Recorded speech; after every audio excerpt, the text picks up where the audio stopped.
Congratulations, Elena. Pagkatapos ng 8 taong paghihintay, magiging isang ina ka na. Ang mga salitang iyon mula sa doktor ay tila isang malambing na musika na nagpatigil sa ikot ng mundo ni Elena.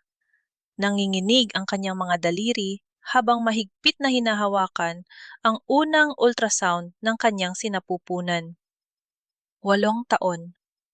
8 taon ng paulit-ulit na pag-inom ng gamot, ng masakit na mga iniksyon, ng palihim na pag-iyak sa banyo tuwing makikita ang negatibong resulta sa pregnancy test.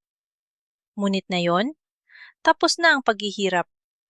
May isang maliit na tibok ng buhay sa loob niya. Paglabas ng ospital, dumiretso agad si Elena sa isang pambatang bilihan.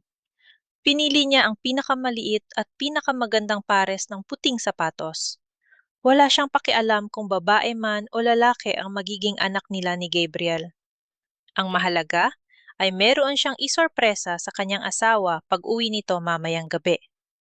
Niyakap niya ang maliit na kahon sa kanyang dibdib habang naglalakad sa gitna ng mataong bangketa. Abot tenga ang ngiti. Puno ng pag-asa ang mga mata. Ngunit, ang kaligayahang iyon ay hindi man lang tumagal ng isang oras. Isang tawag ang nagpabago sa lahat. Napatigan si Elena sa paglalakad nang sagutin niya ang hindi kilalang numero. Mula sa kabilang linya, isang malalim at seryosong boses ng pulis ang naghatid ng balitang puputol sa kanyang hininga. Mrs. Elena, ikinalulungkot po naming ibalita. Natagpuang wala ng buhay ang asawa ninyong si Gabriel sa isang kwarto sa hotel. Kasama po niya ang isang babae. Hinihinalang nagpakamatay po ang inyong asawa. Danigas ang buong katawan ni Elena. Hindi niya maibuka ang kanyang mga labi. Ang mga kamay niya nakayakap sa maliit na kahon ng sapatos ay biglang nanlamig at nanghinig ng walang kontrol. Tila, hinigop ang lahat ng hangin sa paligid. Umatras siya ng isang hakbang. Ngunit parang walang lupa na sumalo sa kanyang mga paa. Ang mga tao sa paligid niya ay nagmamadaling naglalakad, nagkakabungguan. Ngunit para kay Elena, huminto ang oras. Bakit ngayon? Bakit kung kailan ibinigay na ng Diyos ang matagal na nilang hinihiling, paanong nangyaring may kasama itong ibang babae? Wala siyang mailabas na tinig. Walang luhang pumatak sa mga ulang segundo ng matinding pagkawasak. Tanging isang napakabigat na nakakapasong sakit lamang sa gitna ng kanyang dibdib. Isang kirot ng babaeng ibinigay ang lahat. Ngunit, ginantihan ng pinakamasalimuot na kataksilan sa araw na dapat ay pinakamasaya sa buhay niya. Bago pa man maiproseso ng kanyang utak ang mga narinig, muling nag-ilaw ang screen ng kanyang telepono. Pangalan ng kanyang biyenan, si Doña Carmen, ang nakarehistro. Nangiinig man, pinilit niyang sagutin yon. Umaasang sasabihin nitong isang malaking pagkakamali lang ang balita ng pulisya. Ngunit ang sumalubong sa kanya ay ang nagyayelong tinig ng ginang na puno ng pot. Pumunta ka sa ospital ngayon din, Elena. Gusto kong makita mo kung ano ang ginawa mo sa anak ko. Madiin at puno ng diin na sabi ni Doña Carmen. Wala na ang anak ko dahil sa kalandian mo. Dahil nalaman niyang natataksil ka at ang batang dinadala mo ay hindi sa kanya. Napasinghap si Elena, tila sinaksak ng paulit-ulit sa lalamunan. Hindi totoo ito. Hindi totoo ito. Hindi totoo ito. Paulit-ulit na umalingaw-ngaw ang pagtanging iyon sa kanyang isipan habang nakatayo sa gitna ng kalsada. Pilit na inuunawa ang paratang na ipinupukol sa kanya. Paanong siya ang naging masama? Paanong nalaman agad ng biyenan niya ang tungkol sa bata, kung kani-kanina lang niya ito nalaman? Wala sa sariling pumara ng taksi si Elena. Hindi niya inalinta na ang mga luha na sunod-sunod na bumagsak sa kanyang pisngi. Nilalabo ang kanyang paningin. Ang tanging alam niya lang ay kailangan niyang makita si Gabriel. Kailangan niyang marinig mula mismo sa mga labi nito na hindi totoo ang lahat. Kahit pa sinabi na nilang, wala na itong buhay. Nang makarating siya sa pasilyo ng morgue, agad siyang singalubong ng nakakabinging katahimikan na binasag lamang ng mabibigat na hakbang ng mga nakaitim na lalaki. Tatlong malalaking bodyguard ang agad na humarang sa kanyang dadaanan. Papasukin niyo ako, asawa ko ang nasa loob. Humahagulgol na sigaw ni Elena. Pilit na itinutulak ang mga braso ng mga bantay na parang mga pader na bato. Mula sa likuran ng mga bantay, lumabas si Doña Carmen. Maayos ang panalamit nito. Walang bakas ng luha. Tanging ang matalim na mga mata lamang na nakatingin kay Elena na parang isang basahan. Hindi ito lumapit para yumakap o makiramay. Sa halip, walang pasabing inihagis ng matandang babae ang isang makapal na brown envelope na tumama mismo sa dibdib ni Elena bago bumagsak sa malamig na sahig ng ospital. Kumalat ang mga pahina sa sahig. Bahagyang yumuko si Elena at tuon tumambad sa kanyang mga mata ang isang dokumento ng annulment. Nakapirma na si Gabriel at ang petsa sa ibaba ay 3 buwan pa bago ang araw na ito. Pirmahan mo yan, malamig na utos ni Doña Carmen habang tinitigan siya mula ulo hanggang paa. Matagal na kayong tapos ng anak ko bago pa siya pinatay ng konsensya dahil sa panloloko mo. Hinding-hindi ka na makakakuha kahit isang kusing mula sa pamilyang ito. Napakuyom ang mga kamay ni Elena. Tila gumuho ang buong pagkatao niya habang pilit na niyayakap ang kahon ng sapatos ng sanggol sa kanyang sinapupunan. Nakatingin sa pirma ng asawang minahal niya ng buong puso, na ngayon ay tila sumpa na wawasak sa kanyang kinabukasan. Ang mga matatalim na kislap mula sa mga kamera ng mga mamamahayag ay tila mga kidlat na sunod-sunod na bumubulag sa paningin ni Elena. Nakatayo siya sa labas ng malaking tarangkahan ng pinaka-eksklusibong Memorial Chapel sa Maynila. Pilit na isinisiksik ang sarili sa gitna ng mga malalaking gwardiya. Mula sa kinatatayuan niya, tanaw niya ang magagarang bulaklak at ang kabaong ng kanyang asawa. Ngunit hindi siya makalapit. Pinagbawalan siyang pumasok sa sariling burol ni Gabriel. Sa harap ng pinto ng kapilya, nakatayo si Doña Carmen. Nakasuot ito ng mamahaling itim na damit. Pinupunasan ang mga peking luha sa harap ng napakaraming reporter at news camera. Ang babaeng yan ang pumatay sa anak ko, mariing pahayag ng matanda. Ang boses ay sadyang pinanginig upang makuha ang awa ng publiko. Itinuro nito si Elena na kasalukuyang nagpupumigla sa mga gwardiya. Hindi kinaya ng mahal kong si Gabriel ang kataksilan ng kanyang asawa. Nang malaman ng anak ko na ang batang dinadala ng babaeng yan ay bunga ng pangangaliwa, pinili niyang wakasan ang kanyang sariling buhay kaysa dalhin ang matinding kahihiyan sa aming pamilya. Umugong ang mga bulungan mula sa mga tao, ang mga mikropono ay biglang natayuan, at ang mga lente ng kamera ay sabay-sabay na nakatutok kay Elena. Kasinungalingan, wala kang puso, ma. Paos at basad na sigaw ni Elena. Sinubukan niyang kumawala. Umabot ang kanyang mga kamay sa hangin, na tila inaabot ang asawang hindi na kailanman sasagot. Alam mong mahal na mahal namin ni Gabriel. Ang isa't isa anak niya ang dinadala ko. Pakiusap. Hayaan niyo akong makita ang asawa ko kahit sa huling pagkakataon. Ngunit ang katarungan ay isang marangyang salita na tanging mga mayayaman lamang ang nakakabili. Walang naniwala sa kanyang pagmamakaawa. Ang mga taong nakapaligid ay tumingin sa kanya na puno ng pandidiri at panghuhusga. Sa isang iglap, ang ulirang asawa ay nag-iisang pambansang kahihiyan. Isang babaeng linta na sumira sa isang sikat at marangal na pamilya. Lumapit si Doña Carmen, dahan-dahan, hanggang sa magkaharap sila. Ang mga gwardiya ay gumawa ng harang upang hindi marinig ng mga reporter ang kanilang pag-uusap. Nawala ang naglulukapong anyo ng matanda. Pinalitan ito ng isang malamig at nakakapasong tingin. Nakikita mo ba ang kapangyarihan ko, Elena? Pabulong ngunit madiin na sabi ni Doña Carmen. Nabili ko na ang pulisya. Nabayaran ko na ang mga abogado, pati na ang mga balitang ipinapalabas na yon. Kung iisipin ng buong mundo na isa kang malanding asawa na nagdala ng anak sa labas para lang maprotektahan ang imahe ng kumpanya namin, mangyayari yon. Nanlaki ang mga mata ni Elena. Hindi makapaniwala sa kasamaang kaharap niya. Pamilya mo ang batang ito, ma. Kadugo niyo ang anak ko. Bumisi ng mapait ang matanda. Wala akong apo sa isang basahang tulad mo. Kung gusto mo pang huminga iyang batang, dinadala mo paglabas niya sa mundo. Lumayas ka sa paningin ko. Dahil kung hindi, isasama ko kayo sa hukay ni Gabriel. Kasabay ng huling salitang yon, nag-ibang hitsura ni Doña Carmen. Bigla itong umiyak ng malakas at sumigaw. Nag-uutos sa mga tauhan nito.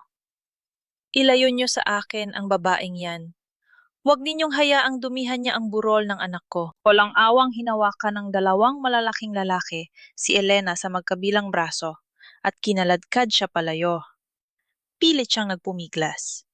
Umiiyak at sumisigaw ng pangalan ni Gabriel. Ngunit itinulak siya ng mga ito ng ubod ng lakas. Bumagsak si Elena sa magaspang na semento ng kalsada.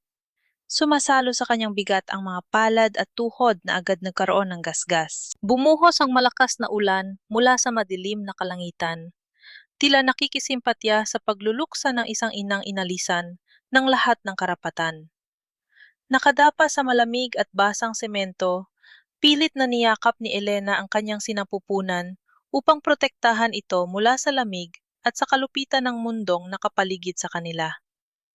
Ang mga sasakyan ng mga kilalang tao ay dumaan sa kanyang harapan. Winisikan pa siya ng putik mula sa kalsada. Maiwan siyang mag-isa, basang-basa, sugatan, at walang kakampi. Ngunit sa gitna ng matinding paghagulgol, isang panibagong pakiramdam ang umusbong sa kanyang dibdib. Hindi na ito puro pighati. Pinunasan niya ang putik at luha sa kanyang muka at dahan-dahang tumayo. Kung pananatilihin niya ang kanyang kahinaan, Jack, napapatayin silang mag-ina ng pamilyang yon. Kailangan niyang mabuhay. Lumipas ang ilang oras. Nakaupo si Elena sa pinakadulong upuan ng isang lumang bus patungong probinsya. Wala siyang dalang, kahit ano, kundi ang damit na suot niya, ang maliit na kahon ng sapatos ng sanggol na pilit niyang isinalba mula sa ulan, at ang natitirang kaunting pera sa kanyang bulsa. Hinaplos niya ang kanyang tiya na hindi pa man lang umuumbok. Patawarin mo ako, anak. Bulong niya sa hangin habang nakatingin sa madilim na kalsada sa labas ng bintana. Pangako ko, hindi na tayo babalik sa lugar na ito. Bubuhayin kita, papalalakihin kitang mabuti, at hinding-hindi ko hahayaang masaktan ka ng mga taong pumatay sa ama mo. Umugong ang makina ng lumang bus at nagsimula itong umandar palayo sa magulong syudad ng Maynila. Humikit si Elena, mahigpit na nakahawak sa kanyang sinapupunan, habang isang napakalakas na pagkulog ang yumanig sa kalangitan. Ang malakas na pagkulog mula sa madilim na gabi ng nakaraan ay matagal nang napalitan ng mainit at maaliwalas na sikat ng araw sa probinsya ng Cebu. Sa loob ng 12 taong pagtatago at pagbuo ng panibagong buhay, naging sandigan ni Elena ang amoy ng bagong lutong pandesal at matamis na ensaymada.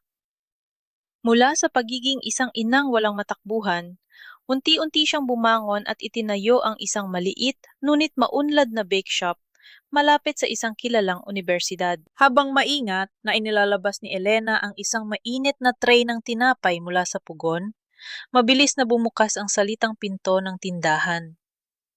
Pumasok ang isang matangkad na batang lalaki na nakasuot ng uniporme. Tagaktak ang pawis, ngunit may bikbit na napakalaking ngiti. Si Noah, ang kanyang 12 taong gulang na anak, ang tanging nagbibigay ng liwanag sa kanyang mundo.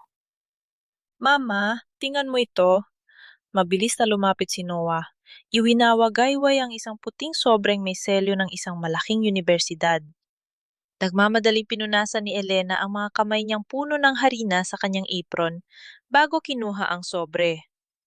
Nang basahin niya ang laman ng liham, nanginig ang kanyang mga labi at mabilis na nagunahan ang mga luha sa kanyang mga mata.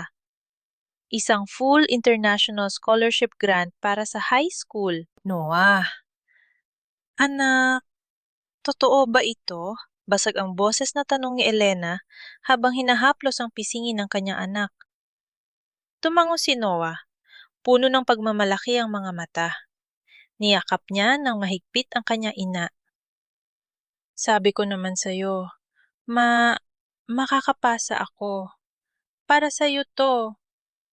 Gusto kong makapagtapos agad para hindi ka na nahihirapang maghurno araw-araw. Babawi ako sa lahat ng sakripisyo mo para sa atin. Tila isang malambot na kamay ang humaplos sa puso ni Elena, ang lahat ng pagod, ang mga gabing umiiyak siya ng patago dahil sa takot na baka mahanap sila ng pamilya ng kanyang asawa, ay tila nabura ng mga salitang yon ng kanyang anak. Mayakap lang niya si Noah.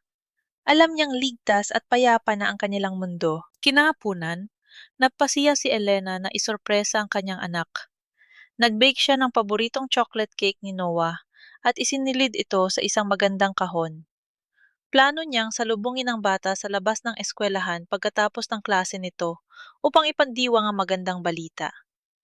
Naglakad siya patungo sa campus nang may magaan na pakiramdam. Iniisip kung saan sila pwedeng kumain ng hapunan. Ngunit habang papalapit siya sa malaking gate ng eskwelahan, napansin niya ang pag-iba ng takbo ng paligid. Ang mga estudyante at mga magulang ay nakatingin sa isang sasakyan na hindi pamilyar sa probinsya. Isang napakahaba at makintab na itim na sasakyan ang nakaparada sa mismong tapat ng gate. Lumili ka ng mabigat na presensya na nagpatahimik sa mga nagdadaan. Bumagal ang mga hakbang ni Elena. May isang malamig na kaba ang biglang gumapang sa kanyang dibdib. Isang pamilyar na pakiramdam na huli niyang naramdaman 12 taon na ang nakararaan. Mula sa likurang pinto ng marangyang sasakyan, bumaba ang isang babaeng nakasuot ng eleganteng damit at naglalakihang perlas sa leeg. Kahit nadagdagan na ng mga kulubot ang mukha nito, hindi kailanman mabubura sa isip ni Elena ang matalim nitong tindig at ang mapagmataas nitong presensya. Si Doña Carmen. Nanigas ang buong katawan ni Elena, hindi makahinga. Tila umurong ang kanyang dila nang makita niyang masayang naglalakad palabas ng gate si Noah. Bago pa man makasigaw si Elena upang tawagin ang anak, naglakad papalapit si Doña Carmen sa bata. Sa isang iglap, ang mapagmataas na mukha ng matanda ay napalitan ng isang malambot at lumuluhang anyo. Niyakap nito ng mahigpit ang naguguluhang si Noah. Nakita ni Elena kung paano marang hinaplos ng matanda ang buhok ng kanyang anak, na tila isang nag-ungulilang lola na matagal nang naghahanap sa kanyang apo. Halos mabitawan ni Elena ang hawak niyang kahon ng cake. Ang kapayapaang pinrotektahan niya ng higit sa isang dekada ay tuluyan ng winasak ng isang yakap. Nahanap na sila ng demonyo. Bumagsak ang kahon ng cake sa semento, lumika ng isang mahinang kalabog na sumabay sa pagkadurog ng matamis na sorpresa ni Elena para sa anak. Hindi niya inalintana ang pagtingin ng mga tao. Mabilis siyang tumakbo palapit at walang pag-aalinlangang hinigit si Noah mula sa pagkakayakap ng matandang babae. Itinago ang anak sa kanyang likuran na parang isang inahing ibon na napoprotekta sa kanyang inakay mula sa isang ahas. Huwag mong hahawakan ang anak ko. Madiin at nanginginig na banta ni Elena. Matatalim ang kanyang mga mata, handang pumatay kung kinakailangan. Ngunit imbes na magalit, gumuhit ang labis na lungkot sa mukha ni Doña Carmen. Tumingin ito kay Noah, puno ng luha ang mga mata, bago ibinaling ang paningin kay Elena. 12 taon, Elena. 12 taon kong hinanap ang nag-iisa kong apo. Bakit mo ipinagkait sa akin ang natitirang alaala ng namatay kong anak? Pumugong ang mga bulungan ng mga magulang at estudyanteng nakasaksi. Napakagaling talaga nitong umarte. Sa paningin ng publiko, si Doña Carmen ang kawawang lola at si Elena ang malupit na manugang. Nakaramdam si Elena ng paghatak sa laylayan ng kanyang damit. Ma? Naguguluhang bulong ni Noah. Nakatingin sa babaeng umiiyak sa kanilang harapan. Sino po siya, Lola? Kupo ba talaga siya? Hindi natin siya kaano-ano. Noah, halika na, maring sagot ni Elena. Humarap muli siya kay Carmen at nagbitiw ng salita na tanging silang dalawa lamang ang makakaintindi. Subukan mo kaming lapitan ulit. Sinisigurado ko sa iyo. Makakalimutan kong may asawa akong namatay dahil sa kasakiman ninyo. Hinila ni Elena ang kanyang anak palayo. Hindi na nilingon ng matanda. Habang naglalakad sila pauwi, balot ng nakakabinging katahimikan ng mag-ina. Ramdam ni Elena ang mabibigat na sulyap ni Noah. Ang mga tanong na naglalaro sa isip nito, ngunit natatakot itong bigkasin. Nang makarating sa bahay, mahigpit na pinagbilinan ni Elena ang anak na wag kakausapin ng matanda, kahit anong mangyari. Tumanggulang si Noah at pumasok sa kanyang kwarto. Inakala ni Elena na tapos na ang gulo, ngunit hindi niya alam na ang kamandag ng isang ahas, kapag nakapasok na sa sistema, ay mabilis nakakalat. Lumipas ang 3 araw na tila normal ang lahat, hanggang sa isang hapon, habang nagliligpit si Elena ng mga gamit sa kwarto ni Noah, napansin niya ang isang itim na velvet box na nakapaloob sa pinakailalim ng backpack ng kanyang anak. Kumunot ang noo niya. Dahan-dahan niya itong kinuha at binuksan. Lumiwanag sa kanyang paningin ang isang napakamahal na silver na rilo. Isang kilalang brand na kahit kailan ay hindi nila kayang bilhin. Sa ilalim ng rilo ay may isang maliit na card na may nakasulat na mensaheng pamilyar ang sulat kamay. Para sa pinakamatalino kong apo, I'm so proud of you, Lola Carmen. Tila piniga ang puso ni Elena nang hina ang kanyang mga tuhod at napaupo siya sa gilid ng kama. Nakikita sila sa likod ng kanyang mga paalala. Palihim na nakikipagkita ang kanyang anak sa babaeng sumira sa kanyang buhay. Pumasok sa isip niya ang mga panahong sinasabi ni Noah na may group study sila o kaya ay late na matatapos ang practice sa school. Puro kasinungalingan. Sakto namang bumukas ang pinto ng kwarto. Pumasok si Noah na may bitbit na libro. Ngunit mabilis na napahinto nang makita ang ina na nakaupo sa kanyang kama. Hawak ang itim na kahon. Nanlaki ang mga mata ng bata at mabilis na namutla. Tumayo si Elena. Nanginginig ang mga kamay na nakahawak sa relo. Ano ito, Noah? Kalmado, ngunit basad ang kanyang boses. Saan galing ito? Lumunok si Noah, hindi makatingin ng diretsyo. Bigay po yan ng kaibigan ko, ma... Huwag mo akong pagsinungalingan, biglang tumaas ang boses ni Elena. Hindi na napigilan ng luhang nagbabadyang tumulo. Iniharap niya ang maliit na card. Kay Doña Carmen ito galing. Hindi ba sinabi ko na sa'yo? Noah, sinabi ko na sa'yong huwag kang lalapit sa babaeng yon. Bakit hindi ka nakinig sa akin? Bumakas ang inis sa mukha ni Noah. Pilit itong inagaw ang kahon mula sa kanyang ina. Bakit po ba? Malola ko siya. Gusto niya lang akong bigyan ng regalo dahil nakapasa ako sa scholarship. Bagay na hindi niyo kayang ibigay sa akin. Tila sinampal si Elena ng mga salitang yon, umawang ang kanyang mga labi, nakatingin sa nagbabagang mga mata ng sariling anak. Anong ginawa niya sa'yo, Noah? Pinibili niya ba ang pagmamahal mo? Gamit ang mga mamahaling bagay na ito, hindi mo siya kilala. Hindi mo alam kung anong kayang gawin ng pamilyang yan. Kilala ko siya. Makasi siya lang ang nagkwento sa akin tungkol kay Papa. Ganting sigaw ni Noah. Umaapaw na ang galit sa kanyang dibdib. Siya lang ang nagparamdam sa akin na may pamilya pala ako kayo. Tuwing magtatanong ako tungkol kay Papa, lagi kayong umiiwas. Lagi ninyong sinasabi na patay na siya at wala na akong dapat malaman pa. Umiling si Elena. Pilit na inaabot ang braso ng anak, ngunit umiwas ito. Dahil pinoprotektahan kita, Noah, masasamang tao sila. O baka naman tinoprotektahan nyo lang ang sarili nyo, natigilan si Elena. Tila, huminto ang pag-ikot ng mundo niya sa narinig. Ano bang sinasabi mo? Tuluyan ang bumagsak ang mga luha sa mga mata ni Noah. Nakakuyom ang mga maliliit nitong kamao, punong-puno ng hinanakit.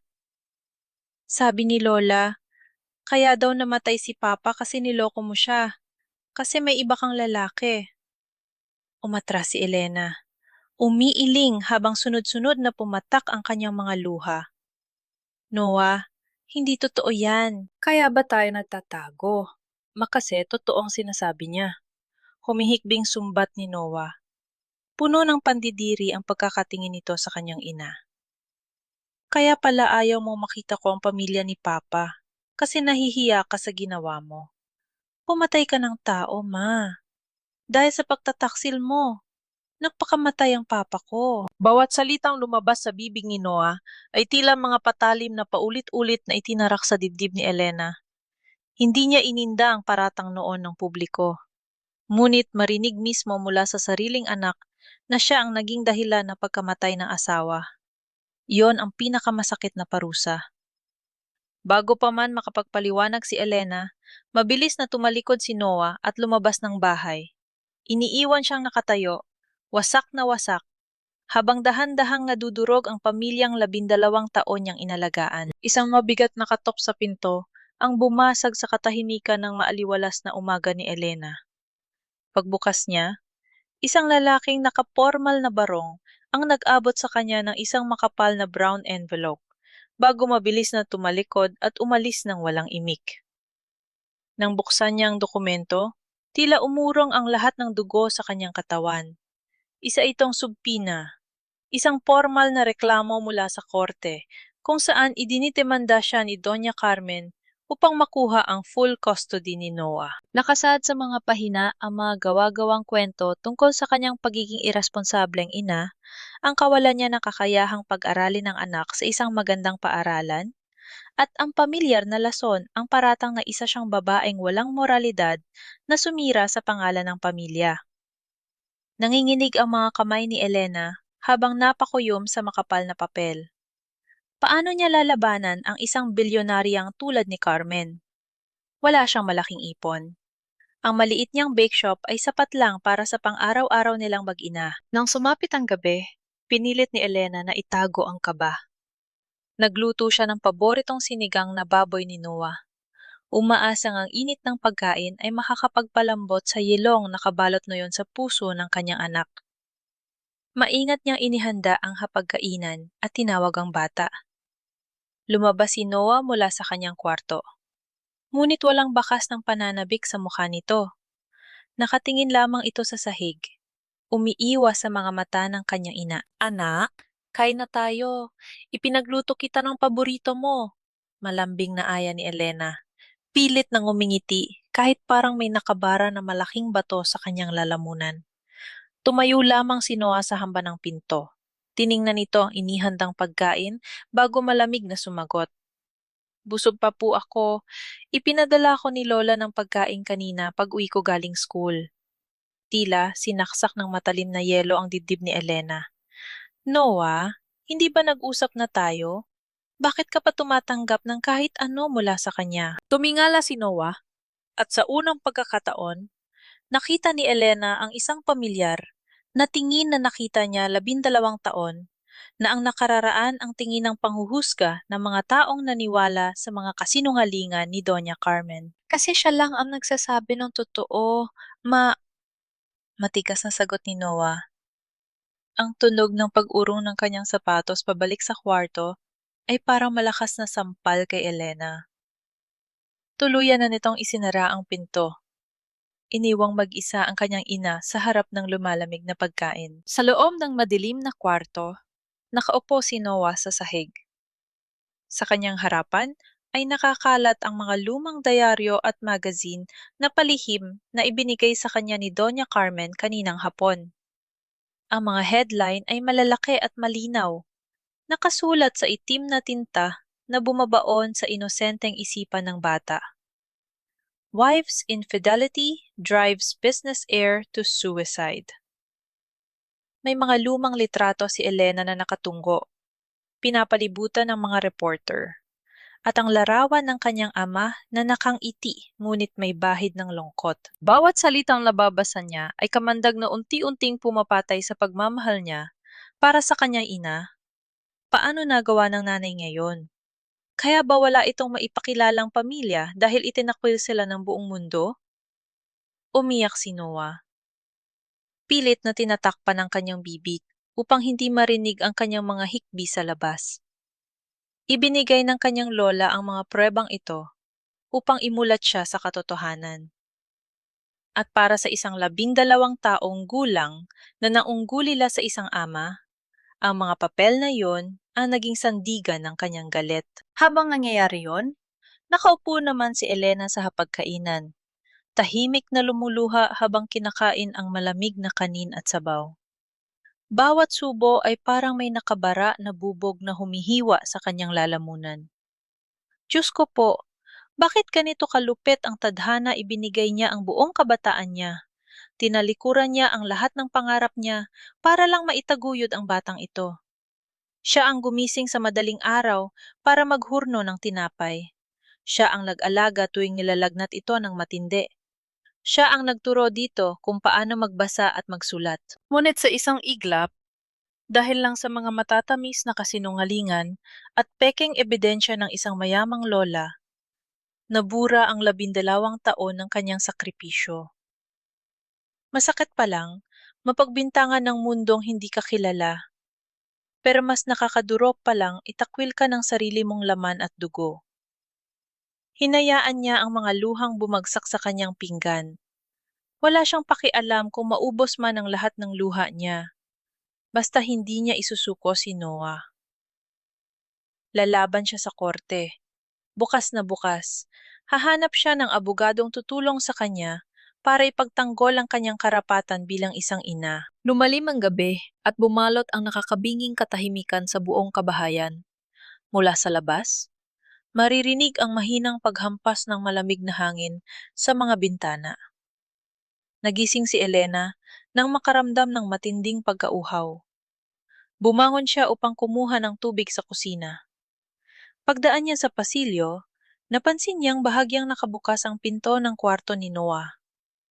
Kumunot ang noo niya dahil sanay ang kanyang anak na isara ito ng maayos bago matulog. Dahan-dahan niyang ikinulak ang pinto. Noah, gising ka pa ba, anak? Malumanay niyang bulong. Walang sumagot. Nang buksan niya ang ilaw, tila huminto ang pagtibok ng kanyang puso. Walang tao sa kama. Maayos na nakatupi ang kumot at unan. Isang pambihirang senaryo para sa isang bata. Mabilis siyang lumapit sa maliit na aparador at nataranta nang makitang nakabukas ito. Halos ubos na ang mga damit sa loob. Wala rin ang malaking backpack na laging ginagamit ng bata papunta sa eskwelahan. Sa ibabaw ng study table, isang maliit na piraso ng papel ang nakapatong sa ilalim ng lumang dyaryo na may headline ng kanyang umano'y pagtataksil. Nanginginig ang mga kamay ni Elena nang kunin niya ang papel at basahin ang pamilyar na sulat kamay ng kanyang anak. Ma, sasama na po ako kay Lola. Gusto ko nang makasama ang totoong pamilya ko. Huwag niyo na po akong hanapin. Bumagsak si Elena sa malamig na sahig, mahigpit na yakap-yakap ang sulat at ang lumang dyaryo na sumira sa kanyang pangalan. Isang mahaba, paos, at nakakapasong hagulgol ang kumawala sa kanyang mga labi, pumupunit sa tahimik na madaling araw. Tuluyan ang ninakaw ng demonyo ang nag-iisa niyang anghel. Walang pakialam si Elena kung nakayapak lamang siyang tumatakbo sa ilalim ng matinding sikat ng araw kinabukasan.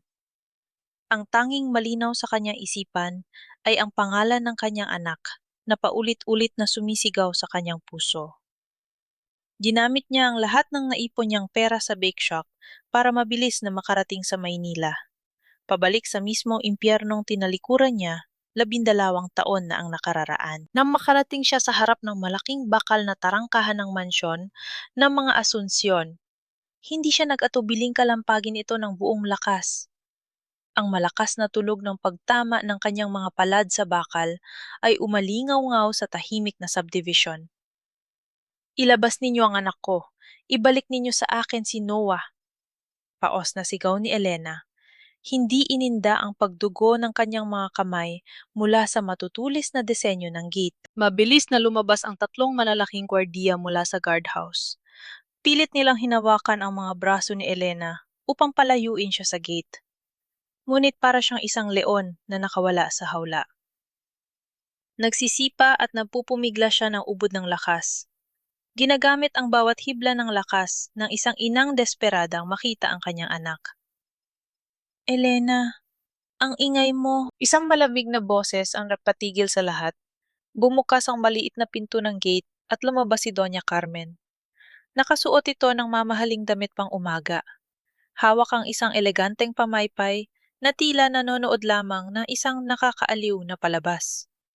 Sa tabi ng matanda ay nakatayo ang isang lalaking may dalang itim na briefcase, ang pamilyar na abogado ng pamilya na sumira sa kanya noon. "Nasaan ang anak ko, Carmen? Walang hiya ka. Pati ang inosenteng bata ay nilason mo ng mga kasinungalingan mo." Dumudura sa galit na sigaw ni Elena, pilit na kumakawala sa pagkakahawak ng mga gwardya. Mumisi ang matanda. Kasinungalingan ba ang tawag sa katotohanang ikaw ang naging dahilan kung bakit napakamatay ang anak ko, Elena? Hindi ko ninakaw si Noah. Siya mismo ang pumunta rito. Siya mismo ang nagmakaawa, patirahin ko siya sa bahay na ito dahil hindi niya na kayang sikmurain na makasama ang isang mamamatay taong katulad mo. Sinungaling. Umiiyak na sagot ni Elena. Huwag mo akong idaan sa mga salita mo. Gusto kong marinig mula mismo kay Noah. Noah, anak? Lumabas ka dyan. Nandito si Mama. Tila tinugon ng langit ang kanyang pagsamo.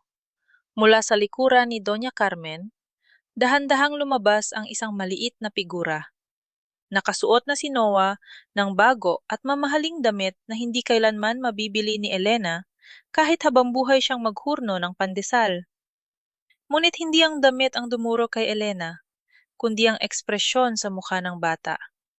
Walang awa, walang pagmamahal, tanging lamig at pandidiri. "Noah, anak ko!"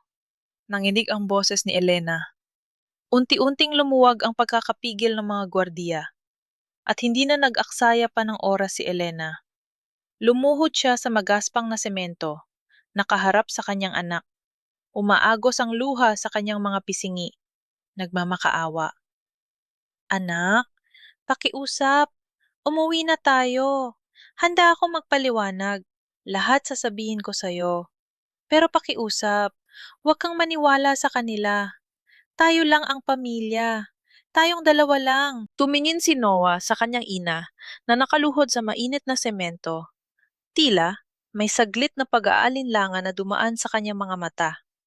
Ngunit mabilis itong pinawi ng pamilyar na kamay ni Doña Carmen na humaplos sa kanyang balikat, isang paalala kung sino ang nagsasabi ng totoo. Humakbang si Noah palapit sa gate. Huminga siya ng malalim. Ang boses ay matigas at walang emosyon. "Hindi ko na kayo pamilya. Kung pamilya niyo po talaga ako, hindi niyo ako ipagkakait sa lola ko. At kung totoo pong mahal niyo si Papa, sana hindi siya namatay dahil sa'yo." Bawat salita ay parang asido na tumutunaw sa laman ni Elena. Napatanga siya. Hindi makapaniwala na ang mismong batang ipinagbuntis niya ng 9 na buwan, ang batang ipinagtanggol niya sa buong mundo, ay siya mismong sasaksak sa kanya ng paulit-ulit ng walang pag-aalinlangan. "Niloko niyo ako buong buhay ko, Ma," dugtong ni Noah. Puno ng galit ang mga mata. "Gusto ko nang manatili rito kasama ni Lola. Pakiusap, huwag na po kayong babalik dito. Ayoko na kayong makita." Tila gumuho ang langit at bumagsak sa mga balikat ni Elena. "Noah, huwag mong gawin sa akin ito." Hikbi niya. Pilit na inaabot ang mga sapatos ng anak mula sa pagitan ng mga rehas. "Mama mo ako. Ako ang nagpalaki sa'yo." Ngunit umurong si Noah. Tinalikuran niya ang kanyang ina at naglakad pabalik sa loob ng mansyon, sinundan ng matagumpay na ngisi ni Doña Carmen. Isinara ng mga gwardiya ang malaking bakal na gate, lumika ng isang malakas at mataginting na tunog na tila huling pako sa kabaong ng pag-asa ni Elena. Naiwan si Elena na nakasubsob sa labas ng gate. Sumisigaw, nagmamakaawa sa hangin, walang pakialam. Hindi niya ininda ang mga nag-usyosong mga kapitbahay mula sa mga kalapit na mansyon. Ang tanging alam niya lang ay kinuha na ng demonyo ang kanyang kaluluwa. Nang tuluyan siyang mawalan ng lakas, dahan-dahan siyang tumayo. Naglakad siya palayo sa mansyon. Blanko ang paningin. Parang isang patay na katawan na pinipilit na lang gumalaw. Paano siya lalaban kung ang mismong ipinaglalaban niya ay sumuko na sa kanya? Habang naglalakad siya sa tahimik na kalye ng subdivision, isang itim na kotse na walang plaka ang tahimik na huminto sa kanyang tabi. Hindi ito ang sasakyan ng mga Asunsyon. Bumaba ang salamin sa likurang bahagi ng sasakyan. Mula sa loob, bumungad ang mukha ng isang babae na hindi inasahan ni Elena na makikita niya pa. Payat na payat ito, walang buhok ang ulo na tinatakpan lamang ng isang puting bandana at ang mga mata ay lubog na lubog. Ngunit kahit 12 taon na ang lumipas, hinding-hindi makakalimutan ni Elena ang mukha ng babaeng kasama ng asawa niya sa hotel noong gabing yon, si Stella, ang kabit ni Gabriel. Sakay, Elena? Mahina at paos na utos ni Stella, panay ang ubo habang nakatingin ng diretso kay Elena. Wala ng oras. Gusto mo bang malaman ang totoong nangyari nung gabing namatay ang asawa mo? Natigilan si Elena. Nanlaki ang mga matang mugto sa pag-iyak. Tila tumigil ang pagtibok ng kanyang puso. Tila napako ang mga paa ni Elena sa kinatatayuan niya. Ang babaeng nasa loob ng sasakyan ay ang mismong rason kung bakit nasira ang kanyang pamilya, kung bakit nawalan siya ng asawa, at kung bakit na yon ay itinakwil siya ng sarili niyang anak. Isang malakas na alon ng galit ang biglang sumakop sa kanyang dibdib. Pilit niyang inabot ang pintuan ng sasakyan, handang saktan ang babaeng sumira sa buhay niya. Walang hiya kamay, lakas ng loob ka pa magpakita sa akin. Sumigaw si Elena. Pilit na binubuksan ang nakakandadong pinto ng kotse. Dahil sa'yo, napakamatay ang asawa ko. Dahil sa'yo, nangyayari sa akin ang lahat ng ito. Hindi napakamatay si Gabriel. Madi ngunit hirap na sagot ni Stella. Napaubo ito ng malakas. Tila inuubos ng isang matinding sakit ang natitira nitong lakas. Humawak ito sa kanyang dibdib, ngunit hindi umiwas ng tingin. Pinatay siya, Elena. At kung gusto mong mabawi ang anak mo, sumakay ka na bago tayo makita ng mga tauhan ni Carmen. Ang mga salitang iyon ay parang isang malamig na tubig na ibinuhos sa nagiinit na ulo ni Elena. Pinatay siya. Paano nangyari yon dahan-dahan? Tila isang robot na nawalan ng kontrol, binuksan niya ang pinto at sumakay sa loob. Umarangkada ang sasakyan, papalayo sa subdivision. Sa loob, binalot sila ng isang mabigat at nakakapasong katahimikan. Tinitigan ni Elena si Stella, ang dating mapang-akit at magandang babae na nakita niya sa mga litrato sa balita, ay isa na ngayong kalansay na nababalutan ng balat. Ang amoy ng ospital at gamot ay kumapit na sa buong katawan nito. May stage 4 na bone cancer ako. Basag ang boses na panimula ni Stella. Nakatingin sa labas ng bintana. Bibihira na lang daw akong umabot ng 1 buwan. Bago man lang ako mamatay, gusto kong linisan ang konsensya ko. Gusto kong ibalik sa iyo ang katotohanang ninakaw sa iyo ni Doña Carmen. Ano bang nangyari nung gabing yun? Nanginginig ang boses na tanong ni Elena. Pilit na pinitigilan ang sarili na hindi sumigaw. Kung hindi siya nagpakamatay, bakit kayo magkasama sa hotel? Umikit si Stella at huminga ng malalim. Tila bumalik ang kanyang gunita, 12 taon na ang nakalilipas. Totoo na naging magkarelasyon kami ni Gabriel, pag-amin ni Stella, na nagpapakuyom sa mga kamao ni Elena. Ngunit 1 linggo bago siya mamatay, nakipaghiwalay na siya sa akin. Sinabi niya na handa na siyang maging ama at gusto niyang ayusin ang pamilya ninyo. Handa niyang iwan ang lahat para sa iyo. Patuloy na umagos ang mga luha ni Elena. Nakikinig sa mga salitang matagal na niyang gustong marinig mula sa asawa niya. Mahal siya ni Gabriel. Hindi siya nito iniwan ng tuluyan. Noong gabing yon, patuloy ni Stella, pilit na nilulunok ang sakit sa lalamunan. Pinapunta niya ako sa hotel, hindi para makipagbalikan. Pinapunta niya ako dahil ako lang ang mapagkakatiwalaan niyang magtatago ng isang mahalagang ebidensya. Si Tito Arturo, ang kapatid ni Doña Carmen at ang Chief Financial Officer ng kumpanya. Natuklasan ni Gabriel na nagwawaldas ito ng bilyon-bilyong pera ng korporasyon at gumagawa ng mga pekeng dokumento para ibenta ang lupa ng pamilya niyo sa mga dayuhan. Napasinghap si Elena, ang Tito Arturo ni Gabriel. Ang tahimik ngunit tuso nitong tiyuhin, ang siyang may hawak ng pera ng pamilya. Gusto ni Gabriel na isuplong ang tiyuhin niya, pero alam niyong poprotektahan ito ni Carmen upang hindi masira ang pangalan ng kumpanya. Patuloy ni Stella, pumipiyok na ang boses. Kinopya niya ang lahat ng ebidensya sa isang flash drive. Nagkita kami sa hotel upang ibigay niya sa akin ang flash drive na yon. Ngunit bago pa man niya maiabot yun sa akin, dumating si Tito Arturo kasama ang mga tauhan niya. Nanginig ang buong katawan ni Stella nang maalala ang madugong gabing iyon.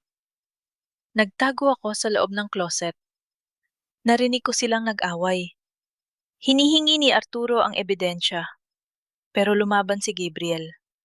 Hanggang sa narinig ko ang isang malakas na tunog, isang tama ng baril. Sumabog ang iyak ni Elena. Napasubsob siya sa kanyang mga palad. Hindi makayanan ang bigat ng katotohanan. Ang asawa niya, ang mabuting lalaking pinakasalan niya, namatay. Hindi dahil sa kahihiyan, kundi dahil sa pagprotekta nito sa katotohanan. Bakit? Bakit hindi ka nagsalita sa pulis? Humiibing sumbat ni Elena. Pilit na inuuga ang balikat ni Stella. Bakit hinayaan mo silang isisi lahat sa akin? Bakit naging kasangkapan ka pa ng mga demonyong yun? Dahil tinutukan din nila ako ng baril nang lumabas ako sa pinagtataguan ko, umiiyak na sagot ni Stella. Dumating si Doña Carmen, makalipas ang ilang minuto. Nang makita niya ang duguang anak niya at ang kapatid niyang may hawak ng baril, pinili niyang protektahan si Arturo. Pinili niyang protektahan ang kumpanya. Binayaran nila ako ng 5 milyong piso para manahimik at magtago sa ibang bansa. Tinakot nila ako na papatayin ng pamilya ko sa probinsya kung magsasalita ako. Isang nakakabinging katahimikan ang bumalot sa loob ng sasakyan. Tanging ang malalakas na hikbi lamang nilang dalawa ang maririnig. 12 taon ng pagdurusa, ng pagtatago, ng panghuhusga, lahat ng yon ay gawa-gawa lamang ng isang inang mas pinili ang yaman at reputasyon kaysa sa katarungan para sa sariling anak. Pinunasan ni Elena ang kanyang mga luha, ang mga matang kanina ay puno ng awa sa sarili, ay napalitan ng malamig at mapanganib na titig. Ang galit ay tuluyan ng umapaw. Hindi na siya ang mahinang babaeng umiiyak sa labas ng gate kanina. Siya na ngayon ay isang inang handang sunugin ang impyerno. Nasaan ang flash drive na sinasabi mo? Malamig ngunit madiin na tanong ni Elena. Umiling si Stella. Wala na yon. Nakuha agad yon ni Arturo noong gabi ring yon. Kumunot ang no ni Elena. Kung gayon, wala tayong laban. Ang salita mo laban sa kanila ay hindi sapat. Lalo pat unti-unti ka nang pinapatay ng sakit mo. May kinuha si Stella mula sa kanyang bag isang lumang resibo ng isang pawn shop. Pero may isang bagay na hindi nila alam. Bago kami mag-usap ni Gabriel, inilagay niya sa ilalim ng mesa ang isang maliit na voice recorder. Nakatago yon doon habang nag-aaway sila nang umalis na sila at isinara ang kwarto. Palihim kong kinuha yon at itinago. Nanlaki ang mga mata ni Elena. Nasaan yun ngayon? Nangalaman kong may malaking pabuya ang mga Asunsyon sa kung sino mang makakahanap sa iyo sa Cebu. Natakot ako, sagot ni Stella, humihingal. Kaya bago ako bumalik ng Pilipinas noong 1 buwan, isinangla ko ang recorder na iyon sa isang kaibigan sa Cebu bilang isang ordinaryong MP3 player. Nasa loob niyon ang buong pag-uusap ni Gabriel at Arturo. Ang mismong pag-amin ni Carmen na siya ang magtatago ng bangkay at gagawing suicide ang kaso. Tinignan ni Elena ang resibo. Ito ang susi. Ito ang magbabalik ng dangal ng kanyang asawa. At higit sa lahat, ito ang gigising kay Noah mula sa kasinungalingan ng kanyang lola. Ngunit bago pa man nila mapag-isipan ang susunod na hakbang, biglang tumunog ang telepono ni Elena. Isang mensahe mula sa abogado ng mga Asunsyon. Mrs. Elena, Naisampa na po ang motion for sole custody. Ang unang pagdinig sa korte ay gaganapin sa araw ng Biyernes, 2 araw mula ngayon. Kung hindi kayo dadalo, otomatiko mapupunta ang buong karapatan kay Doña Carmen. 2 araw. Meron lamang siyang 2 araw para bumalik sa Cebu, makuha ang recorder, at dalhin ito sa korte sa Maynila. Isang palpak na hakbang, mawawala sa kanya si Noah habang buhay. Mabilis na gumalaw ang lahat pagkatapos ng pag-uusap na yon.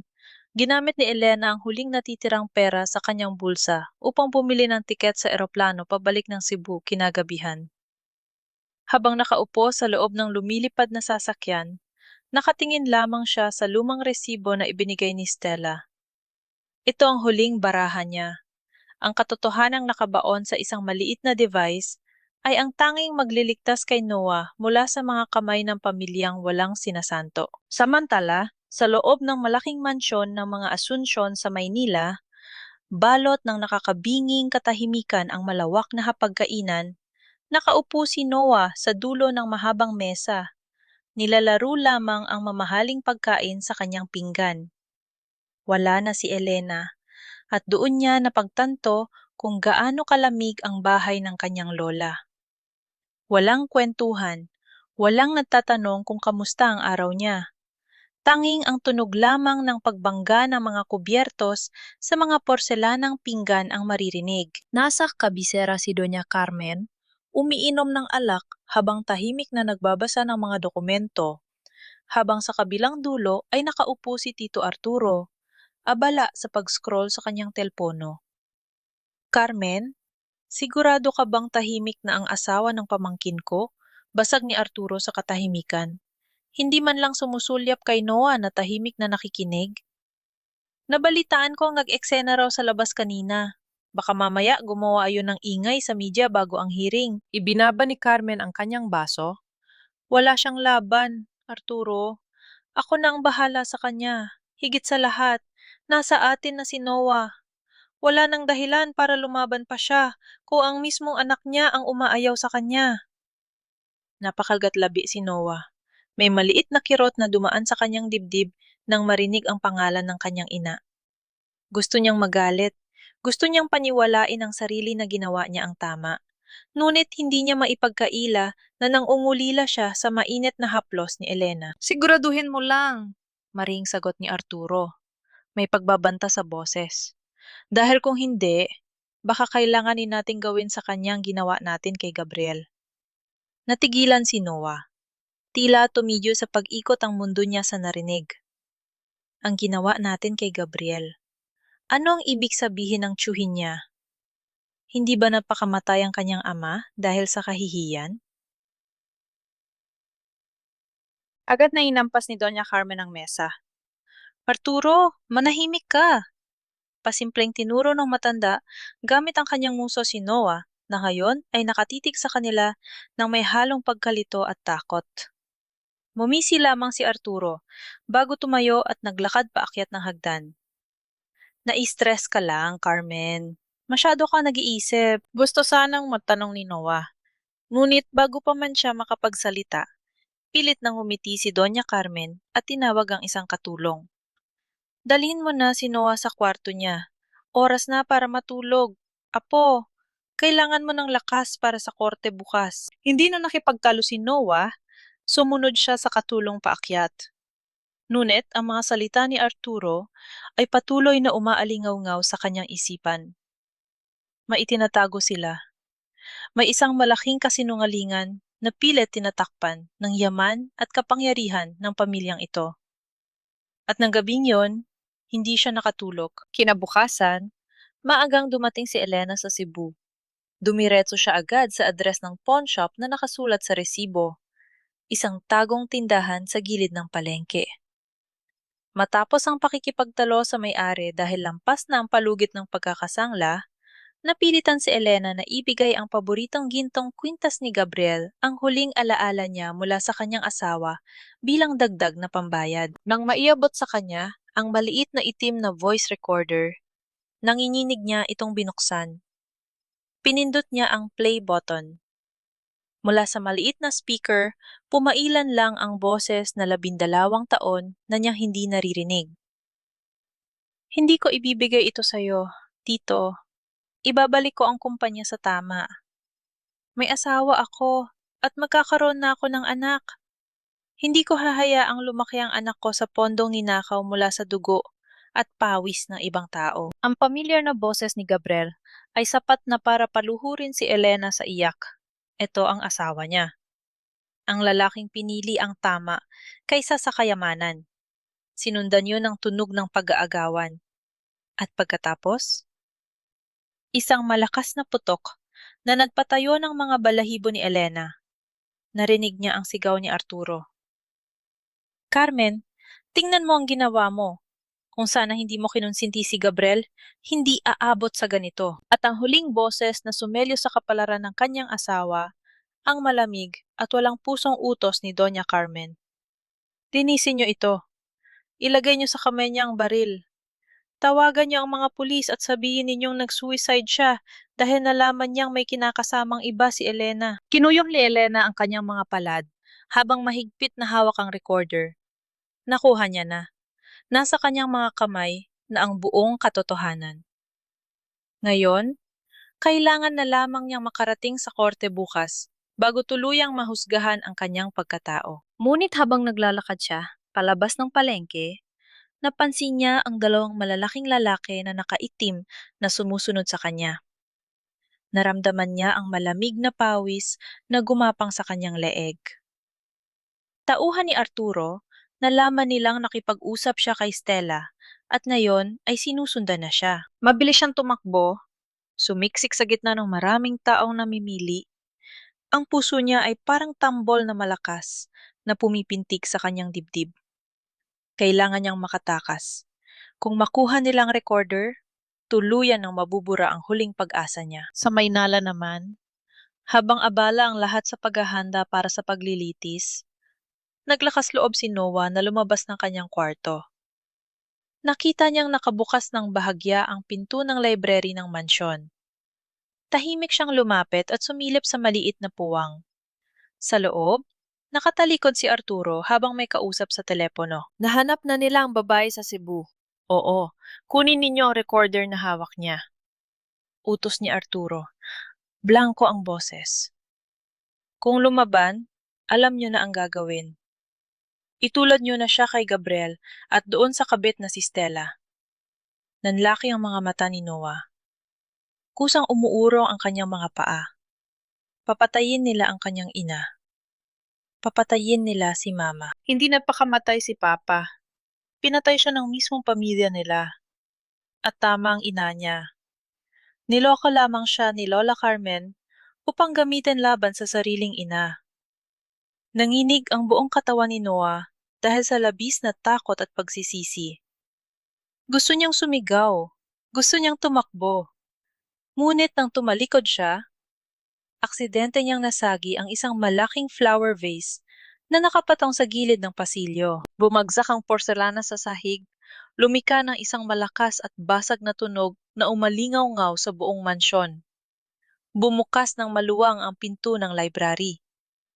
Bumungad ang nanlilisik na mga mata ni Tito Arturo. Nakita siya. Tila huminto ang pagtibok ng puso ni Noah nang makita ang madilim na anyo ni Tito Arturo na nakatayo sa hamba ng pinto.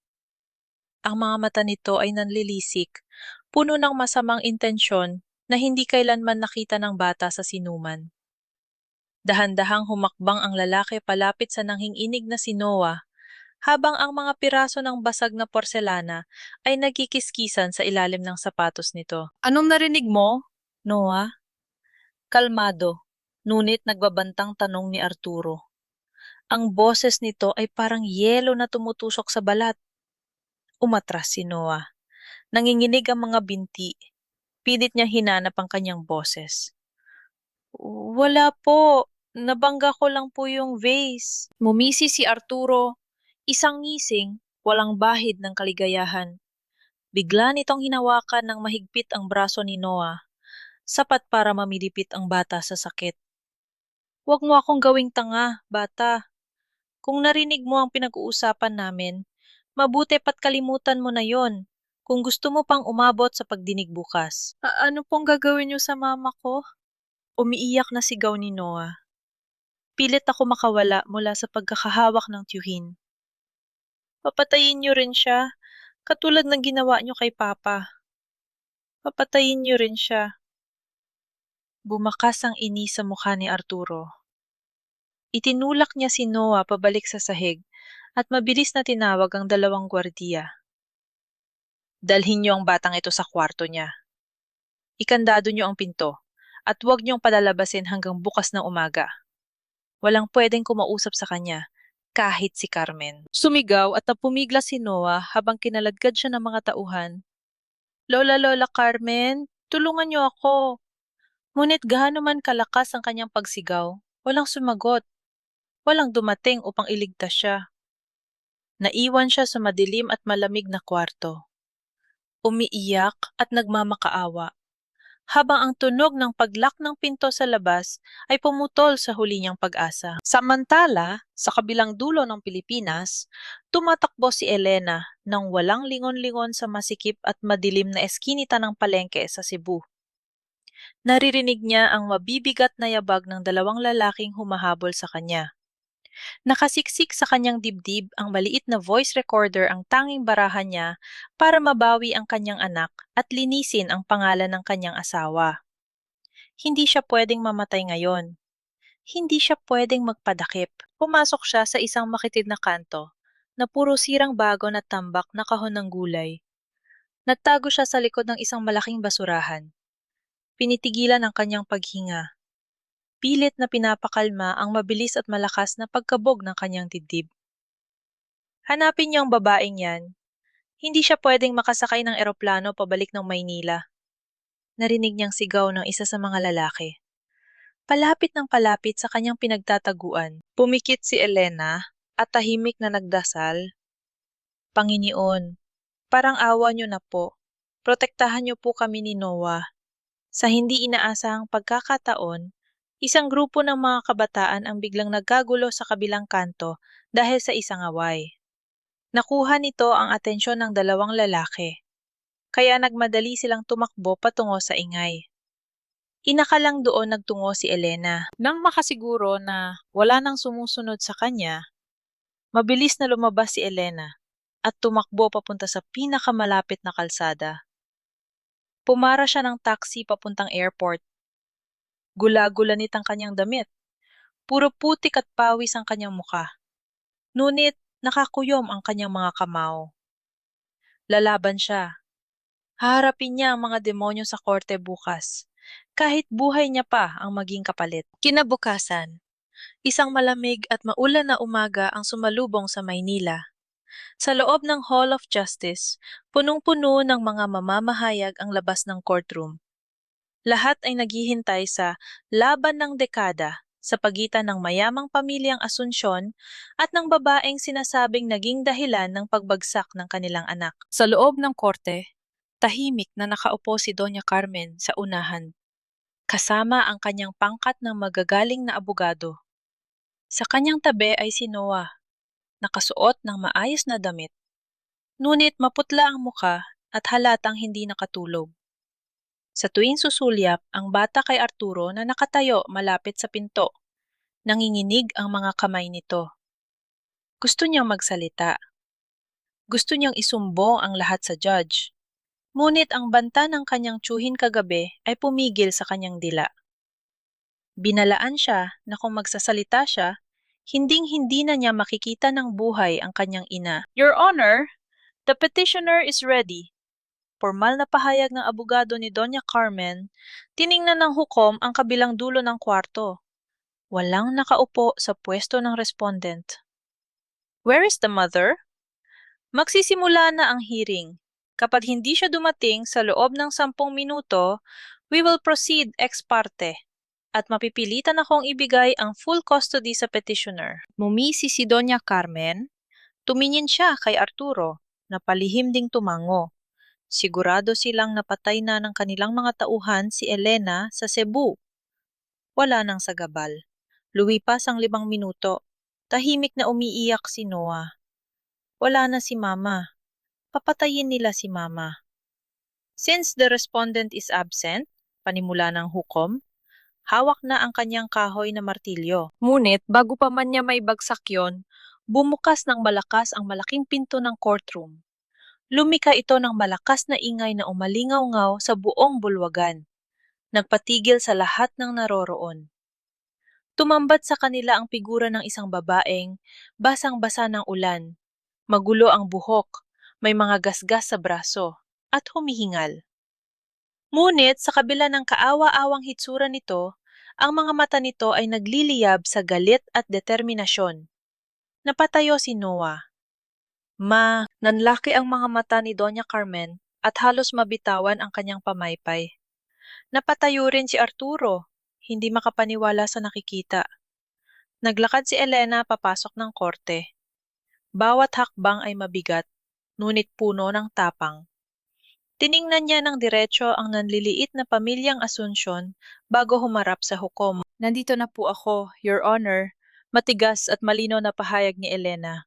Itinaas niya ang kanyang kamay sa pagitan ng kanyang mga nanginginig na daliri. Mahigpit niyang hawak ang isang maliit na itim na voice recorder. At dala ko ang katotohanang matagal nang ibinaon ng mga taong ito. Umugong ang malalakas na bulungan sa loob ng courtroom nang pumasok si Elena. Ang mga mata ng lahat ay nakatutok sa babaeng duguan ng siko. Pulo ng putik ang sapatos at basang-basa ng ulan. Ngunit sa kabila ng kanyang pisikal na kaanyuan, ang kanyang tindig ay hindi matitinad. Isang malakas na paghampas ng kahoy na martilyo ng hukom ang nagpatahimik sa buong silid. Order in the court! Order! Sigaw ng hukom, nakatingin kay Elena. Sino ka at anong karapatan mong gambalay ng pagdinig na ito? Huminga ng malalim si Elena. Lumakad siya patungo sa pwesto ng nasasakdal, habang ang abogado niyang si Attorney Rosales, na kanina pa pinagpapawisan sa kaba, ay mabilis na sumalubong sa kanya. Ako po si Elena Asuncion, Your Honor. Ang ina ni Noah, matapang niyang sagot, ang boses ay malinaw at walang bahid ng takot. Ibinaba niya ang maliit na voice recorder sa ibabaw ng mesa. Sa kabilang dulo ng kwarto, mahigpit na napahawak si Doña Carmen sa kanyang pamaypay. Namumuti ang mga buko ng kanyang mga daliri dahil sa diin ng kanyang pagkakahawak. Tiningnan niya si Arturo nang may pagtatanong at matinding galit. Ngunit maging si Arturo ay namumutla habang nakatitig sa itim na device na nakapatong sa mesa ni na Elena. Nakatakas siya. Nakatakas ang babaeng ito mula sa mga tauhan niya sa Cebu. Your Honor, this is an outrage! Mabilis na tumayo ang abogado ni Doña Carmen na si Attorney Vargas. Itinuro niya si Elena na tila nandidire. Tingnan niyo po ang hitsura ng respondent. Wala siya sa tamang pag-iisip para humarap sa korte. Isang patunay na hindi siya karapat-dapat na mag-alaga ng isang lumalaking bata. Humihingi po kami ng paumanhin sa abalang ito. Ngunit hinihiling ko na ituloy ang paggawad ng sole custody sa aking kliyente. Objection, Your Honor. Mabilis na sagot ni Attorney Rosales. Ang aking kliyente ay dumaan sa isang matinding panganib papunta rito upang ipagtanggol ang kanyang karapatan. Hindi po bataya ng kanyang panlabas na anyo upang husgahan ang kanyang kakayahan bilang isang ina. Pinayagan ng hukom na manatili si Elena. Nagsimula ang formal na pagdinig tulad ng inaasahan. Ginamit ni Attorney Vargas ang lahat ng kasinungalingang itinanim ni Doña Carmen, 12 taon na ang nakararaan. Ipinakita sa korte ang mga lumang dyaryo, ang mga pekeng dokumento ng annulment, at ang mga testimonya ng mga taong nabayaran upang siraan ang pagkatao ni Elena. Bawat salitang lumalabas sa bibig ng abogado ay tila punyal na unti-unting sumusugat sa reputasyon ng inang, walang ibang ginawa kundi ang magsakripisyo. Habang nangyayari yon, nakatutok lamang ang mga mata ni Elena sa kanyang anak. Nakaupo si Noah sa tabi ni Doña Carmen. Maputla ang bata, nanginginig ang mga tuhod, at panay ang sulap sa kanyang tiyuhin na si Arturo. Nakita ni Elena ang takot sa mga mata ng kanyang anak. Kilala niya si Noah. Hindi ganyan ang anak niya kapag panatag ang loob. Your Honor, panimula muli ni Attorney Vargas, nakang-isi. Upang matapos na ang usaping ito, nais naming tawagin sa witness stand ang mismong bata. Hayaan nating ang bata ang magdesisyon kung sino ang gusto niyang makasama. Pumayag ang hukom. Dahan-dahang tumayo si Noah. Bago siya humakbang, naramdaman niya ang mahigpit na paghawak ni Doña Carmen sa kanyang braso. Isang peking ngiti ang ibinigay ng matanda. Sabihin mo ang totoo, Apo. Sabihin mo kung gaano ka sinaktan ng nanay mo. Malambing, ngunit may diinabulong ni Doña Carmen. Pagtingin naman niya sa gawin ni Arturo. Nakita niya ang nalilisik nitong mga mata. Isang tahimik na banta. Isang paalala sa narinig niya kagabi. Kung lumaban, itulad niyo na siya kay Gabriel. Mabibigat ang mga hakbang ni Noah patungo sa upuan sa harap ng hukom. Inayos ng bailiff ang mikropono para sa kanya. Ramdam niya ang malamig na pawis sa kanyang noo at ang mabilis na pagkabog ng kanyang puso. Noah, panimula ng abogado ni Carmen, gumagamit ng malambot na boses upang makuha ang loob ng bata. Huwag kang matakot. Nandito ang Lola Carmen mo. Sabihin mo sa korte, sino ang gusto mong makasama ang lola mong kayang ibigay ang lahat ng pangarap mo? O ang babaeng yan na nagtago sa iyo ng katotohanan at naging dahilan ng pagkamatay ng papa mo? Humugong ang mga mahihinang bulungan sa korte. Mahigpit na napahawak si Elena sa dulo ng kanyang mesa. Pinipigilan ang sariling sumigaw. Tumingin si Noah sa kanyang Lola Carmen. Nakangiti ito, kampante sa inaasahang sagot niya. Tumingin siya kay Tito Arturo. Madilim ang mukha nito, naghihintay. At sa huli, ibinaling niya ang kanyang paningin sa kanyang ina. Nakita ni Noah ang mga gasgas sa braso ni Elena. Nakita niya ang putik sa sapatos nito at ang pagod sa mga mata nito. Ngunit sa kabila ng lahat, nakita niya ang isang ngiti. Isang maliit na ngiti mula kay Elena na tila nagsasabing, "Nandito na si Mama. Ligtas ka na." Sa sandaling yon, nag-ibang takbo ng isip ni Noah. Inisip niya ang lahat ng mga panahong nagkasakit siya at walang ibang umalaga sa kanya, kundi ang kanyang ina. Inisip niya ang amoy ng pandesal tuwing umaga at ang maiinit na yakap ni Elena tuwing uwi siya galing eskwela. Paano niya naisip na ipagpalit ang totoong pagmamahal sa mga mamahaling damit at laruan? Noah? Pag-uulit ng abogado? Sino ang pinipili mo? Kinagat ni Noah ang kanyang ibabang labi. Bumuhos ang masaganang luha mula sa kanyang mga mata. Humarap siya ng diretso sa mikropono at sa halip na sumagot ng pangalan, umalingaw-ngaw ang isang sigaw na yumanig sa buong bulwagan. Ayoko sa kanila. Masasamang tao sila. Humahagulgol na sigaw ni Noah. Itinuturo ang nagugulat na si Doña Carmen at ang namumutlang si Arturo. Napatayo si Doña Carmen. Noah, ano bang sinasabi mo? Sinungaling kayo, sigaw muli ng bata.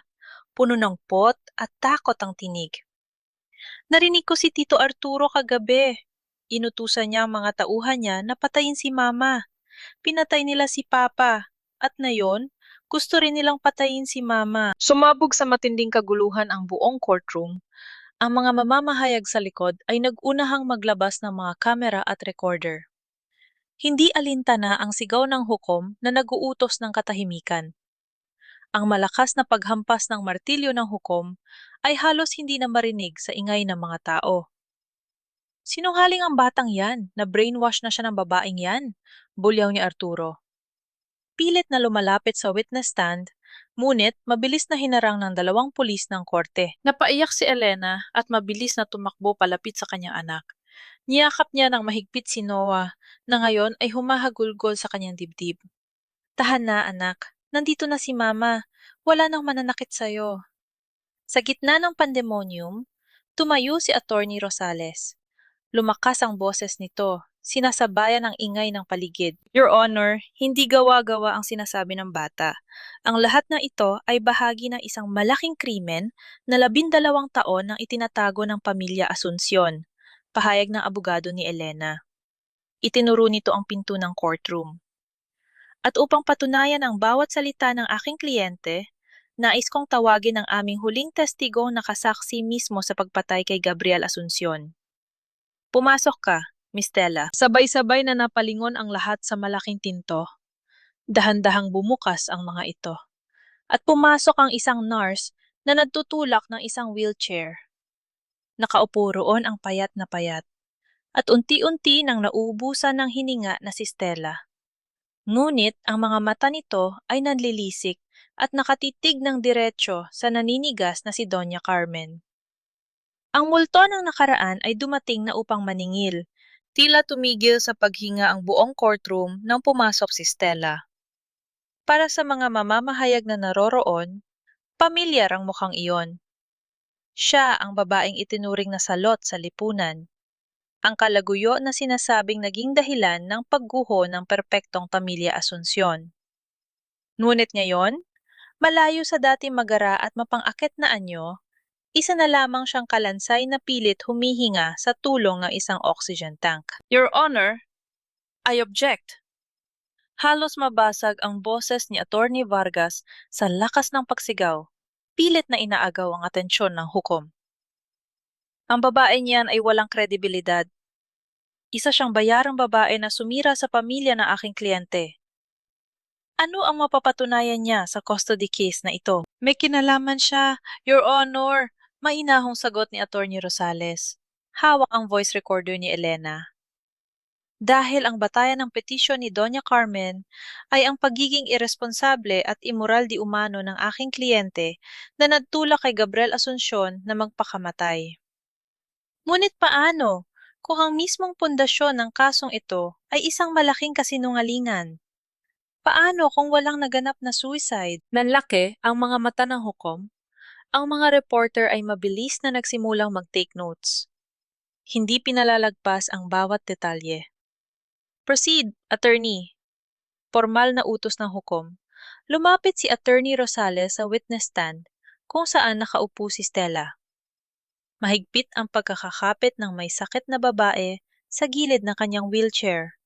Ngunit ang mga mata nito ay nanatiling nakatitig sa namumutla ng si Doña Carmen. Miss Stella, maaari mo bang sabihin sa korte kung anong totoong nangyari sa loob ng hotel room 12 taon nang nakararaan? Tanong ng abogado. Huminga ng malalim si Stella. Inipon ang natitirang lakas sa kanyang baga. Nandoon ako nang gabing mamatay si Gabriel. Paos ngunit malinaw na panimula niya. Hindi siya napakamatay dahil nalaman niyang may iba si Elena. Sa katunayan, bago pa man kami magkita, sinabi niya sa akin na gusto na niyang tapusin ang relasyon namin dahil nagdadalang tao ang kanyang asawa. Mahal na mahal niya si Elena. Nakarinig si Elena ng mahinang hikbi mula sa kanyang tabi. Mahigpit na nakayakap sa kanya si Noah. Sa wakas, ang katotohanang pinoprotektahan niya ay narinig din ng kanyang anak. Mahal sila ni Gabriel. Kung gayon, bakit siya namatay? Tanong ng hukom. Tumingin si Stella kay Arturo. Nangayo'y pinagpapawisan ng malamig at pasimpleng, umaatras patungo sa likurang pinto. Pinatay siya ni Arturo Asuncion, mariing pahayag ni Stella. Itinuturo ang nanginginig na lalaki. Nadiskubre ni Gabriel ang malawakang pagnanakaw ni Arturo sa kumpanya. Nakita kami sa hotel upang ibigay niya sa akin ang ebidensya. Ngunit dumating si Arturo. Narinig ko silang nag-away. Hanggang sa binaril niya ang sarili niyang pamangkin. Sinungaling! Sumigaw si Arturo. Pilit na kumakawala sa mga pulis na nagsimula ng paligiran siya. Bakit kami maniniwala sa isang bayarang babae na may taning nga ang buhay? Baka binayaran ka lang ni Elena para siraan kami. Hindi sumagot si Stella. Sa halip, tumingin siya kay Elena at tumanggo. Kinuha ni Elena ang maliit na voice recorder. Your Honor, Nasa aking mga kamay ang katibayan na inilagay ni Gabriel sa ilalim ng mesa bago siya patayin. Pindinot niya ang play button at itinapat ito sa mikropono ng korte. Pumailan lang ang boses na 12 taon nang naghahanap ng katarungan. Hindi ko ibibigay ito sa'yo, Tito. Ibabalik ko ang kumpanya sa tama. May asawa ako at magkakaroon na ako ng anak. Hindi ko hahayaang lumaki ang anak ko sa pondong ninakaw mula sa dugo at pawis ng ibang tao. Umalingaw-ngaw ang pamilyar na boses ni Gabriel. Nakita ni Elena kung paano unti-unting nanghina ang tuhod ni Doña Carmen at bumagsak sa kanyang upuan. Sinundan ito ng isang malakas at nakakabining putok ng baril mula sa speaker. At ang nag-aakusang boses ni Arturo, "Carmen, tingnan mo ang ginawa mo. Kung sana hindi mo kinonsinti si Gabriel, hindi aabot sa ganito." At ang huling pako sa kabao ng pamilya Asuncion, ang boses ng mismong ginang na pilit na tatago sa likod ng kanyang yaman. "Limisin niyo ito. Ilagay niyo sa kamay niya ang baril. Tawagan niyo ang mga pulis at sabihin ninyong nag-suicide siya." Habil na laman niyang may kinakasamang iba si Elena. Nang matapos ang recording, binalot ng nakakapasong katahimikan ng buong courtroom na agad ding sinira ng mga sunod-sunod na pagkislap ng kamera at kaguluhan ng mga tao. Ang katotohanan ay tuluyan ng sumambulat. Ang inaakalang marangal na lola at inosenteng tiyuhin ay walang iba kundi mga mamamatay tao. "Arrest that man!" sigaw ng hukom. Itinuturo si Arturo. Mabilis na dinakma ng mga pulis ang lalaki.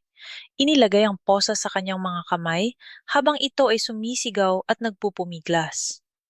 Isinisisi ang lahat sa kanyang kapatid. Samantala, naiwan si Doña Carmen na nakaupo.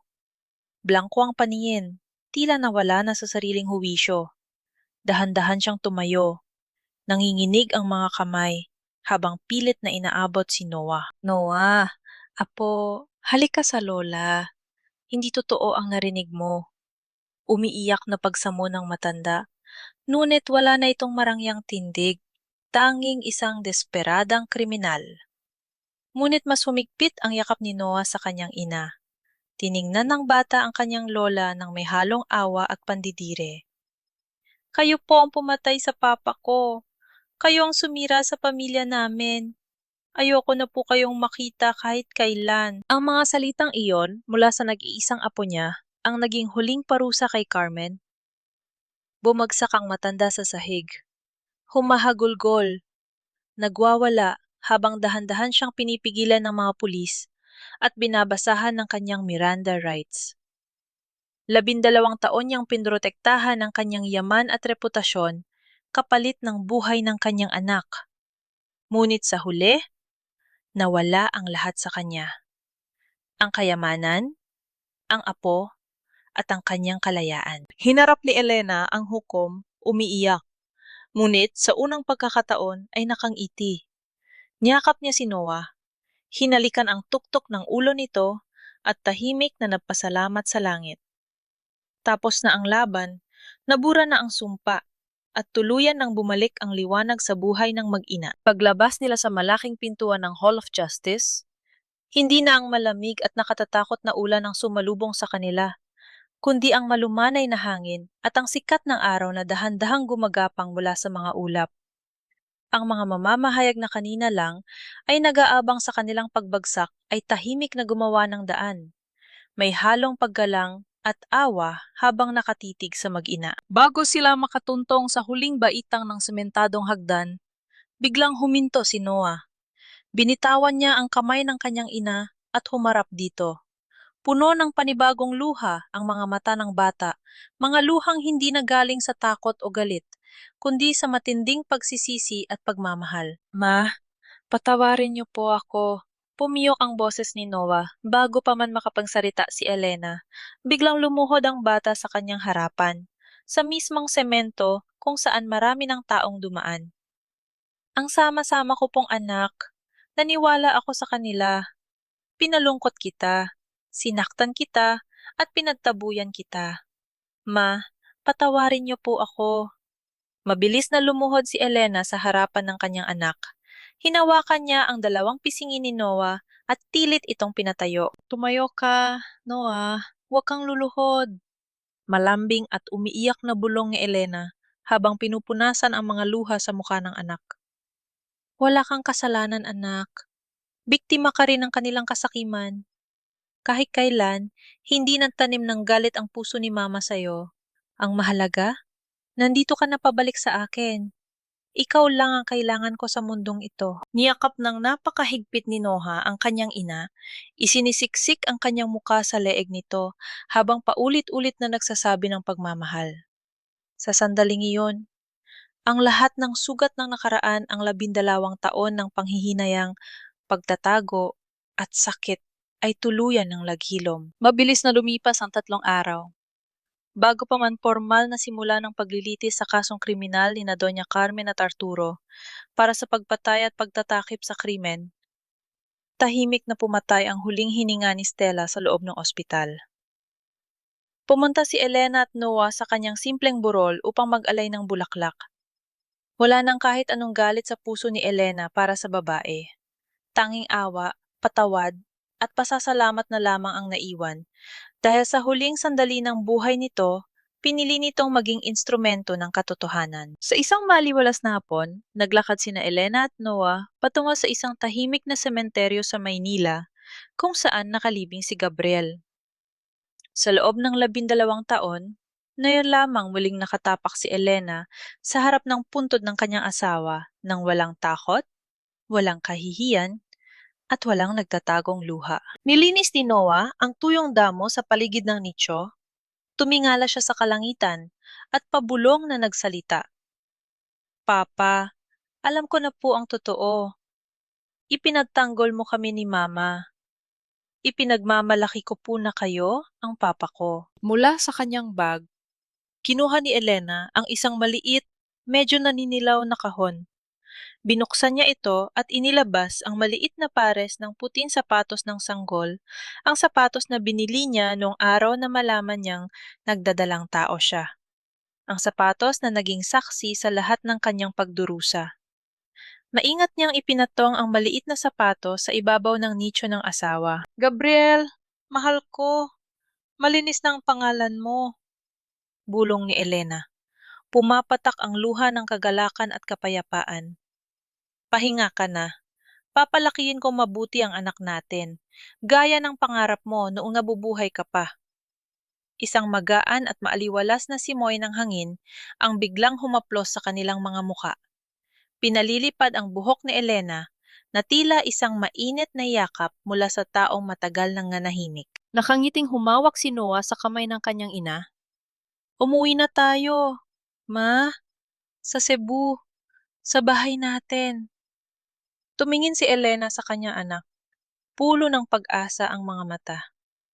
Oo, anak. Umuwi na tayo. Hawak kamay na naglakad palayo sina Elena at Noah mula sa sementeryo. Naiwan ang nakaraan, habang ang sikat ng araw ay patuloy na nagbibigay ng liwanag sa panibagong simula ng kanilang buhay. Mga mahal kong tagapakinig, hanggang dito na lamang ang kwento ng buhay ni Elena. Ang sakit at pighati man ay tumagal ang 12 taon. Naway ipaalala sa atin ang kanyang kwento na ang katotohanan, gaano man ibaon sa ilalim ng lupa, ay laging hahalap ng paraan upang lumabas at magbigay ng katarungan. Maraming salamat sa inyong tiyaga at panahon sa pakikinig at pagsama sa amin sa mahabang paglalakbay na ito. Habang isinusulat ko ang kwentong ito, lalo na sa bahagi kung saan nalaman ni Elena na pinatay ang kanyang asawa at nang talikuran siya ng sarili niyang anak sa harap ng mansyon, hindi ko rin napigilang lumuha. Ang kwentong ito ay hango sa mga totoong karanasan ng ating mga kababayan na patuloy na lumalaban para sa katarungan at pagmamahal sa pamilya. Kung kayo ang nasa sitwasyon ni Elena, mapapatawad niyo rin ba agad ang inyong anak pagkatapos ng lahat ng sakit na naidulot nito? At para sa ating mga anak, hanggang saan ang tiwala ninyo sa inyong mga magulang? Kapag sinusubok na kayo ng mundo, nasaan man kayo ngayon napapahinga sa bahay, nagtatrabaho sa ibang bansa, o nagluluto para sa pamilya. Maraming salamat sa inyong patuloy na pagtangkilik. Huwag niyo pong kalimutang mag-iwan ng komento, i-like at i-share ang kwentong ito sa inyong mga mahal sa buhay. Ang inyong mga kwento at opinyon ay laging bukas ang aming pintuan upang pakinggan. Naway magkaroon kayo ng isang mapayapa at pinapalang araw, manatiling matatag sa bawat pagsubok ng buhay. Tura ng kwento ang sapatos ng pag-asa. Ang kwento ay isinulat batay sa kwento ng isang tagapakinig na si Minda, 48 taong gulang, kasalukuyang nagtatrabaho bilang OFW sa Hong Kong, na nagpadala ng kanyang mensahe upang ipaalala sa lahat ang halaga ng katapatan at sakripisyo ng isang ina. Liderato at puna lahat ng mga tauhan at sitwasyon sa kwento ay isinulat ng gawa-gawa at binago ang mga pangalan upang protektahan ang pribadong buhay ng mga sangkot. Ang kwentong ito ay nilikha para sa layuning magbigay ng aliw at maghatid ng positibong mensahe sa bawat pamilyang Pilipino.